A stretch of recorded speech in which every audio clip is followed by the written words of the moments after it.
मैंने ज़िंदगी में कई सबक सीखे, मगर जिस सबक ने मेरी ज़िंदगी बदल दी वो है दस्तबरदारी। दुनिया की हर शय से दस्तबरदार हो जाओ, सुकून पालोगे। ये बात तो तय है कि मुझ में भी ये चीज़ इस सतह पर मौजूद नहीं है, लेकिन जब जब किसी चीज़ से दस्तबरदार हुई हूँ, सुकून मिल गया। हम हर चीज़ को अपना समझकर उस पर हक़ मलकियत जताने लगते हैं, बस यहीं से बेसुकूनी की इब्तिदा होती है। हम तो ख़ुद भी अपने नहीं, फिर कोई चीज़ हमारी मलकियत कैसे हो सकती है। हमारी तख्लीक का असूल मकसद बस इखलाक और इखलास के साथ अपने फ़राइज़ की अदायगी है। अस्सलाम वालेकुम, welcome back to my channel. कैसे हैं आप सब? उम्मीद करती हूँ खैरियत से होंगे, जहाँ होंगे हिफ्ज़ मान के साथ होंगे। मैं भी अल्लाह का शुक्र है बिल्कुल ठीक हूँ और अपने कमरे में सर पकड़ कर खड़ी थी कि कहाँ से शुरू करूँ। रेज़न के सामान को ठूस ठांस के इधर उधर मैंने फिक्स कर दिया, लेकिन कमरा बहुत अजीब लग रहा था, तो मैंने सोचा कि पहले बेडशीट को चेंज करते हैं, उसके बाद रेज़न के सामान के लिए कोई नुक्कड़ ढूंढते हैं जहाँ पर इसको फिक्स कर दूँ कि मेरा रूम बिल्कुल ठीक हो जाना लगे। तो इसको सोने करने की तैयारी स्टार्ट कर दी थी। पहले मैं बेडशीट चेंज करूँगी। अच्छा, दो सिस्टर्स मुझसे पूछ रही थी जो ब्राउन कलर का आपने इस पर कवर चढ़ाया हुआ है ये क्या है?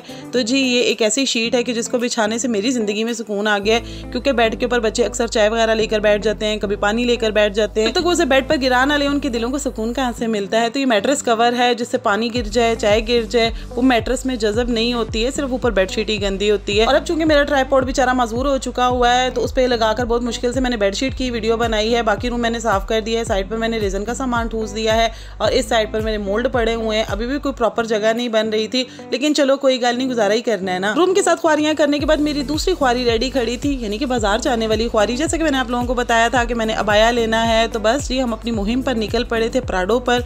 और हमारे साथ बैठी हुई है हमारी बहुत प्यारी सी क्यूट सी नबीहा, जिसको अशुबे चशम यानी कि आई फ्लू का बहुत ज्यादा डर है और उसने ग्लासेस लगाए हुए हैं। और यहाँ पर जी हम अबाया की शॉप पर पहुंच गए थे। यहाँ पर मैं आप लोगों को दिल दहला देने वाला सच बताती हूँ कि जब से मैं अबाया वेयर कर रही हूँ ना, तब से लेकर आज तक मैंने जितने भी अबाया लिए हैं वो सभी ब्लैक कलर के लिए। मैंने कभी कलर चेंज ही नहीं किया है। तो मेरी सिस्टर इस बार मुझे कह रही थी कि तुम्हें खुदा का वास्ता है इस बार कलर चेंज कर लो। तुम्हें ब्लैक अबाया में देख देख के हमारी आंखें पक चुकी हुई हैं, हमारी आंखें स्याह हो चुकी हैं, हमारे दिल स्याह हो चुके हुए हैं। तो हमारी आंखों को, हमारे दिलों को थोड़ी सी ठंडक दे दो, कोई और कलर चेंज कर लो। जैसे ब्लैक कलर का अबाया ले लोगी तो फंक्शन के ऊपर तुम पुरानी वाली गुली लगोगी, तो भाई नई वाली गुल बन जाओ ना। तो यहाँ पर मुझे अबाया जो दिखा रहे थे मेरे नाक के नीचे नहीं आ रहे थे, मुझे बहुत ज्यादा फैंसी लग रहे थे। मैं अपनी बहन को कह रही थी कि खुदा के लिए मुझे पीके ना बना देना, कि दूर से ही लोग मुझे देख के फोकसवा करना शुरू कर दें। यहाँ पर शॉपकीपर ने मुझे कितने ज्यादा अबाया निकाल के दिखाए, डिफरेंट कलर उसने मुझे दिखाए, लेकिन मुझे कोई भी कलर पसंद नहीं आ रहा था। मुझे लग रहा था कि इनके ऊपर जो स्टोन्स लगे हुए हैं ना वो बहुत ज्यादा लगे हुए हैं, इसके ऊपर काम बहुत ज्यादा है, ये बहुत ज्यादा शाइन करेगा। यानी कि मेरे अंदर की जो बुड्ढी रूह थी ना वो बिल्कुल भी नहीं मान रही थी फैंसी बाया लेने पर, लेकिन सिस्टर मेरी जिद पर अड़ी हुई थी कि इस बार तुम्हें फैंसी बाया ही लेकर देना है। 6-7 अबाया देखने के बाद मुझे फाइनली अबाया पसंद आ गया था। वो मैं आप लोगों को अगले व्लॉग में दिखाऊंगी ना।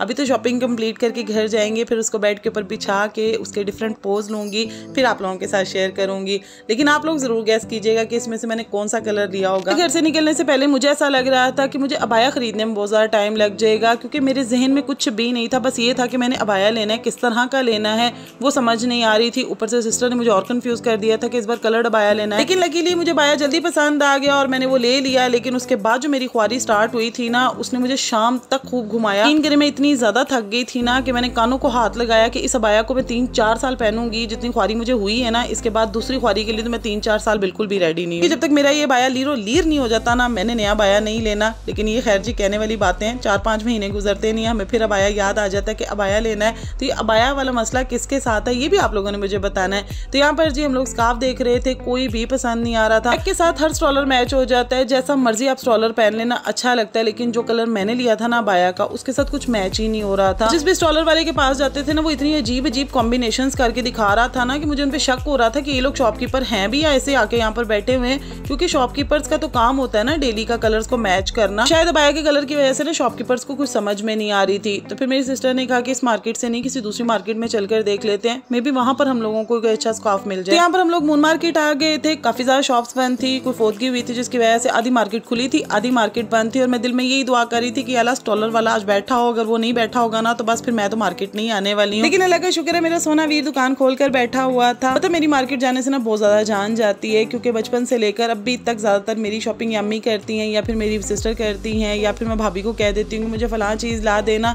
मैं खुद मार्केट बहुत ज़्यादा कम जाती हूँ और जैसे ही जाती हूँ ना फ़ौरन थक भी जाती हूँ। लेकिन इस बार चूँकि बाया लेना था तो मुझे यही था कि मैं खुद अपनी पसंद का देख कर लेकर आऊँगी, क्योंकि अगर मैंने सिस्टर को कह दिया ना तो ये कोई चमचमाती हुई चीज़ ले आएंगी और फिर मैं लश्के मारती फिरूंगी। बिहा की मामा के इरादों पर शक करते हुए मैंने कोई रिस्क नहीं लिया। जिसने अपनी बेटी को बारबी बनाया हुआ था उसने मुझे बारबा बना देना था।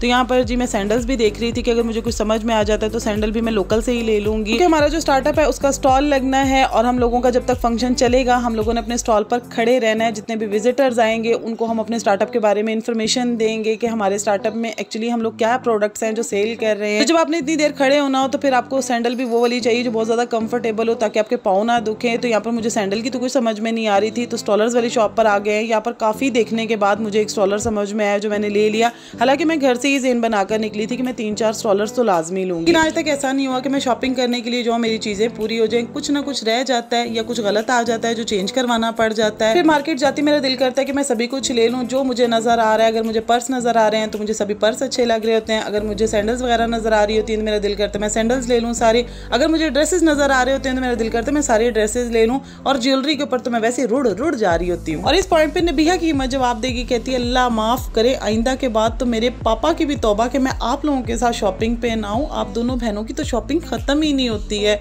तो उसका मूड ठीक करने के लिए मैंने गोलगप्पे ले लिए थे। गोलगप्पे के स्टॉल पर हम लोग जब आकर बैठे ना तो इसने ग्लासेस लगाए हुए थे। अब सभी लोग मार्केट में भी इसको टर्न होकर देख रहे थे। एक इसका कलर बहुत ज़्यादा फेयर है, ऊपर से इसने बारबी वाले ग्लासेस लगाए हुए थे। गोलगप्पे वाला भी सीधा नबीहा के पास आया, कहता जी एनका वाली बाजी किन्ने गोलगप्पे खाओगे। सारी नबीहा ने अपने ग्लासेस उतार दी, कहती मम्मा यहाँ पर किसी को भी अपनी परवाह नहीं है, किसी ने भी ग्लासेस नहीं लगाए हुए हैं। मुझे तो आई फ्लू से बहुत ज्यादा डर लगता है। बार बार अपनी मामा को मुझे कह रही थी कि आप लोग भी ग्लासेस लगा दो। मैं कहा प्लीज मुझे तो ये मशवरा बिल्कुल भी मत दो, मैंने तो सीधी जाकर दीवार में लगना है। खैर जी गोलगप्पे बहुत ज्यादा मजे के थे। मून मार्केट के बाहर ही आदमी बैठा होता है मुल्तानी गोलगप्पे के नाम से, और मैंने एक गोलगप्पा लिया था, थोड़ा सा मैंने खट्टा पिया था, उसमें ज्यादा मैंने मीठा ऐड किया था, मुझे प्यास बहुत ज्यादा लग रही थी। बाकी पेटू नबीहा और उसकी मम्मा खा गई थी। खैर जी गोलगप्पे एंजॉय करने के बाद हम लोगों ने सैंडल की तलाश में जाना था, और जैसे ही नबीहा को ये पता चला ना कि अभी शॉपिंग खत्म नहीं हुई है, कहती खाला प्लीज जाते वक्त मुझे गोद में उठा लेना, अब मैं मजीद और नहीं चल सकती हूँ। तो यहाँ पर जी हम लोगों ने अपनी फिर से प्राडो पकड़ी थी और हम लोग जा रहे थे कि किसी ब्रांड की शॉप पर जाकर देख लेंगे। मेरी सिस्टर ने मुझे सजेस्ट किया कि उनसे लंदन पर देख लो, क्योंकि उनकी जो सैंडल्स होती है ना वो काफ़ी ज़्यादा सॉफ्ट होती हैं, तो अगर तुमने ज़्यादा देर तक खड़े रहना है तो वहीं से देख लो। लेकिन उन लोगों के प्राइस बहुत ज़्यादा हाई थे। जो मुझे सैंडल पसंद आए थे वो 6000 रुपये के बता रहे थे। क्वालिटी वाकई उनकी बहुत ज़्यादा ज़बरदस्त है, कंफर्टेबल भी हैं, लेकिन प्राइस मुझे टू मच लगी। मुझे गोल्डन में कुछ नॉर्मल से ही चाहिए थे, तो हम लोग उनसे लंदन पर भी गए, इंडियोर पर भी गए, बाटा पर भी गए, सर्विसेज पर भी गए, क्लाइव्स पर भी गए, लेकिन कहीं पर भी मुझे सैंडल पसंद नहीं आ रही थी। सभी जगह पर मुझे बहुत ज़्यादा महंगी लग रही थी।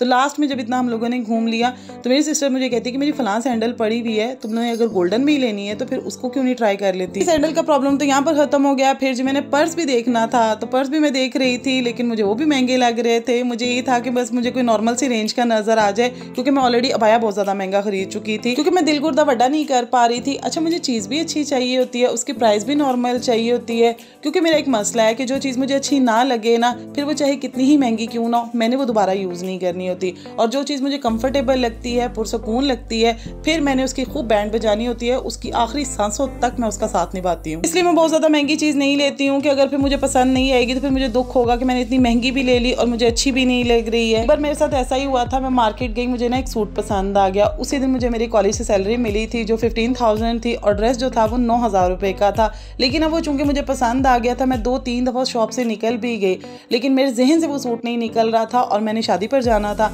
तो मैं वापस आई, अपनी 15,000 की सैलरी में से मैंने 9,000 रुपीज़ का सूट ले लिया। अब सूट को स्टिच करवाने के लिए देखकर मैं दिन रात ख्वाबों में सोच रही कि इसको पहन के तो मैं कोई हूर लगूंगी, परी लगूंगी, अप्सरा लगूंगी। लेकिन हुआ क्या कि जब वो ड्रेस सिलकर आया ना, वो बिल्कुल भी मुझे पसंद नहीं आया और वो सूट मुझे अपनी सिस्टर को देना पड़ा, और वो 9,000 रुपये आज तक मैं उसको गिनवाती हूँ। इसलिए उसके बाद मैंने कभी भी महंगा ड्रेस खरीदने की या महंगी चीज़ खरीदने का पंगा ही नहीं लिया। शॉपिंग में कौन कौन मेरी टाइप का है मुझे कमेंट सेक्शन में जरूर बताइएगा। वीडियो अच्छी लगी हो तो वीडियो को बड़े लाइक जरूर कीजिएगा। चैनल को अगर अभी तक सब्सक्राइब नहीं किया है तो चैनल को भी सब्सक्राइब कर दें, साथ लगे बेल आइकन को भी प्रेस कर दें। तो इजाजत चाहती हूँ, मिलती हूँ आप लोगों से अपने नेक्स्ट व्लॉग में। अपना बहुत सा ख्याल रखिएगा। अल्लाह हाफिज।